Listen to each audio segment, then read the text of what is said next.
Hi guys, it's Troy at the Full Setup here, back with another video for you today. And today we're doing my new gaming PC build for the channel, and this is featuring an Intel G4560 Pentium dual core with 4 threads. So we've got hyper-threading enabled, and if you want to see loads of gaming benchmarks on that, please go to my channel. And I'm also going to pair it with an RX 470. Now you can buy all this hardware for about $575, but I think you could really bring the price down a lot lower. I've just decided to make quite a good looking gaming PC as well, and I've not used stock coolers, adding some SSD storage. But anyway, I don't want to give too much away, so let's take you in and let's do this build. So as always, before we can build a PC, we are going to need a case. Now the case I've gone for today is the Thermaltake H15. One of the reasons is that it's pretty cheap. We've got micro ATX form factor. We're going to be able to fit most things in it. In the front here, let's have a little look inside. We've got support for a full 240 radiator. We've also got a support for another 240 radiator in the top. Then we've got a 120 fan on the back that's included, but we're going to get rid of that. The hard drive cage is removable as well. So, we can also support GPUs over 300mm in length, so you can put some really big chunky AMD graphics cards in there if you wanted. And also as well for the fan CPU cooler. The reason I always like to get cases on a budget with a 120mm fan is so we've got clearance for a bigger CPU cooler, although this is slightly limited to 155mm, so you might find some 120 coolers are not going to fit inside this case, so make sure you measure before. So yeah, it was a £30 case, it was cheap. I think it's going to be great for this build, but there are a couple of things that I don't like about it. So the first one is the front panel. Although it is very easy to get off, which I do like, you'll see here we have like this fabric mesh that's used for, and basically is a dust filter. Now it's not a removable dust filter in the sense that you have to bend all these metal bits back every time you want to clean it. Now my experience with this in the past is if you do live in quite a dusty environment, if your room does get quite dusty that you have it in, well, obviously clean your room more often, but you'll find that after you've bent these back a few times, they won't want to bend again, they'll eventually snap, so then that doesn't give you any sort of air clearance. And it's the same again as well, as you can see on the top, a lot of air can fall through, but the one thing I do like is that they put the fan cutouts closer this side to the case, meaning you could put a 240 radiator in the top so you could stop that dust going in, or you could put two 120 fans and then some filters in there. To get the 240 radiator as well, you are going to have to remove, there's some screws here to remove the disk drive bay.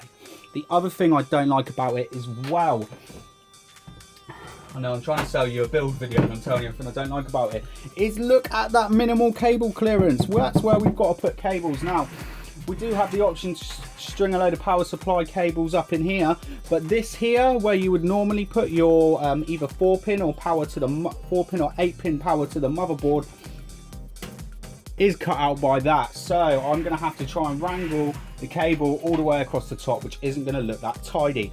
Anyway, I think the rest of the build is going to look lovely, but I always just like to make a few points, especially on a cheap case, on maybe on what I might not like about it. So let's move on. I'm going to get the power supply and the fans installed, and I'm going to stop looking like an idiot putting this panel on.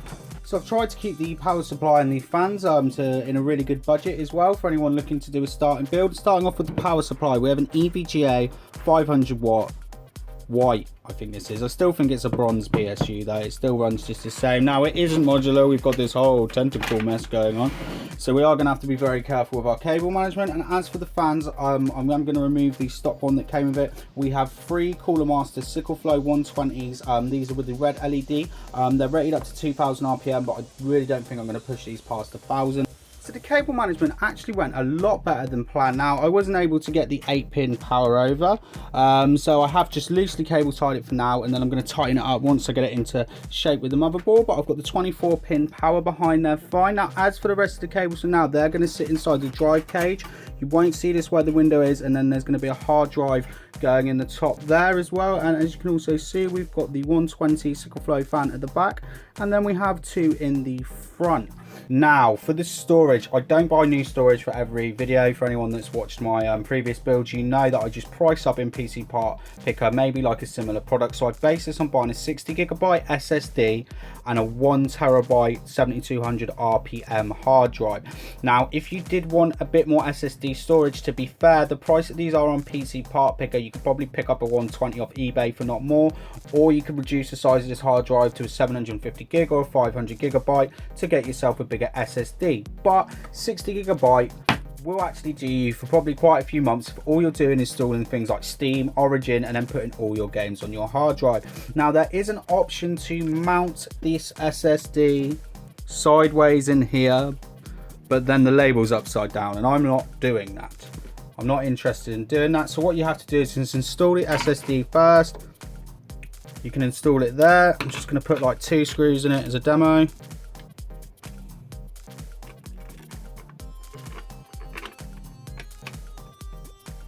The SSD is just installed here, as you can see, and then we can pop this drive into place through the back. This isn't the most intuitive way. They just sort of clip on, these side clips. They come off quite easy, but there we go.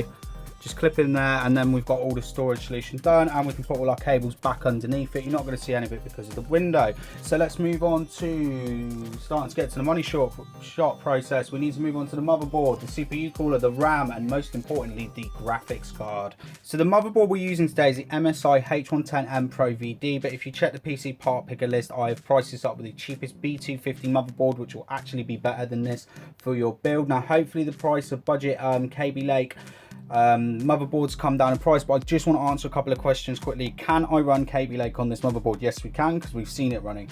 Can I upgrade the BIOS with a Kabylake processor in it? No, you cannot. You will need a Skylake processor, so that is why I priced this up with a B250 motherboard, but I just didn't need to go and buy a new one because I've already upgraded it. Now, as to my CPU cooler, I knew I couldn't use a huge tower, so I went with the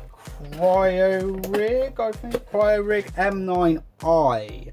Now, you need to watch out for this, that the I is for Intel, the A version is for AMD. I have 4 videos of the A version on my channel, including where I painted all this white. But the reason I bought this was I really noticed with a big tower, I was like, was it going to fit in my case? Do I actually need it? Because this the G4560 runs pretty freaking cool. And most importantly, I realized it was going to get in the way of my RAM, and my RAM is the showpiece of the build. Why is it the showpiece of the build? Why are you spending so long trying to clip a fan on, you freaking idiot? I think I need some dinner. Right, so there's the fan. Why is it the showpiece then?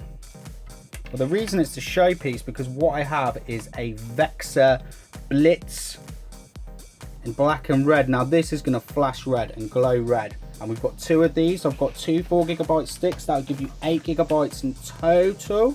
And as you can see here, the Cryorig CPU cooler, and it is a feature they sell it as, does not interfere with memory. This is even on an ITX motherboard. It will not interfere with your memory. So if you're looking at tool memory, that's what you need. So we need to get this all installed in the computer now. Almost everything is installed, and I'm really happy with it. I'm actually surprised how well all the cable management went. As you can see, there's a little bit of a mess down here going on, but really for the size of the case and for the price as well, very happy about it. And this is what happens if you take your time on a build. But we're missing one last final piece, and the final piece is the Sapphire Nitro RX 470 graphics card here that we have.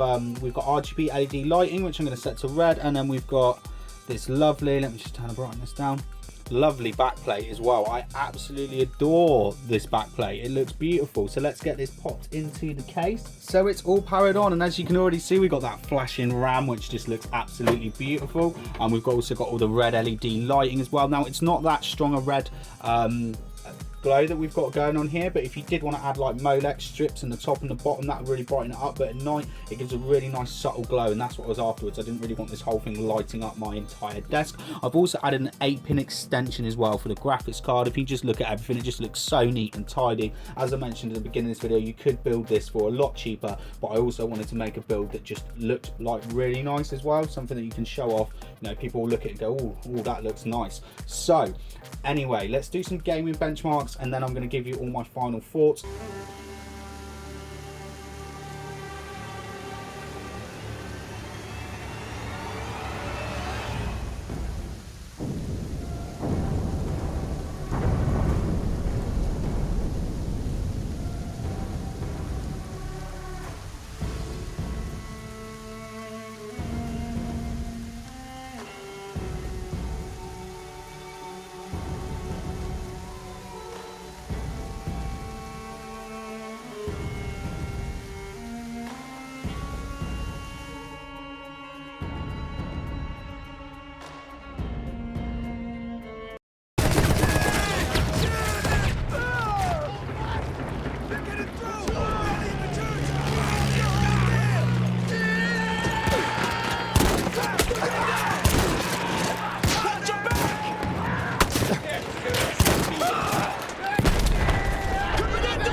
activated.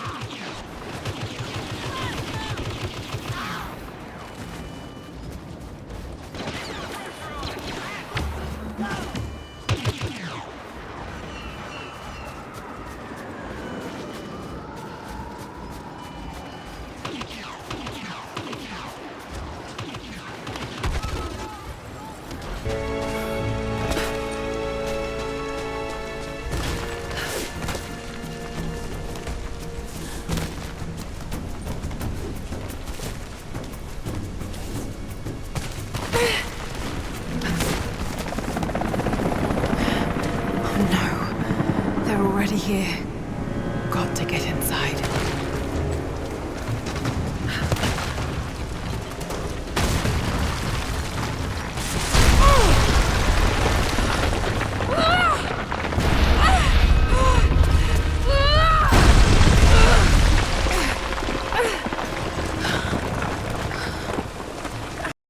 So there are the benchmark videos, and as you can see, the RX 470 and the Intel G4560 are an absolutely perfect match. I did have FreeSync disabled on my monitor for all these video footage, but I did play a lot of Battlefield 1 till probably the early hours last night, and even though I was only getting between 60 and 80 frames per second, it was so nice. It felt like I was playing at such a higher refresh rate, so I really recommend a FreeSync monitor as well to pair with this system. Now over to the benchmarks as well, there's some things you may have noticed, especially maybe on Black Ops 3, where these GPU usage kept dropping from like 0 and 5% to 100. That was just me being a little bit inexperienced. I didn't have a box ticked in MSI Afterburner due to not really ever playing with that many AMD cards. I am an NVIDIA fanboy, to be honest.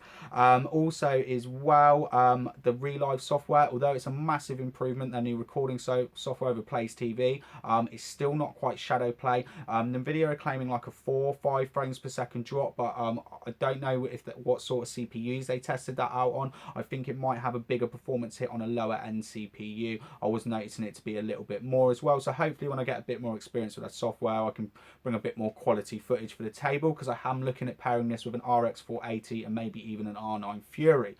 Anyway, there we go. I think this would be an absolutely perfect build for anyone. As mentioned a couple of times in the video, you could bring the price down if you want, but I think I just wanted to spend that little bit extra, and I really wanted to make, you know, something that looked a bit beautiful as well. So if you like that video, please subscribe, and if you want to see this CPU running with loads of other graphics cards and loads of other processors with loads more gaming footage, please go over to the channel and don't forget to subscribe.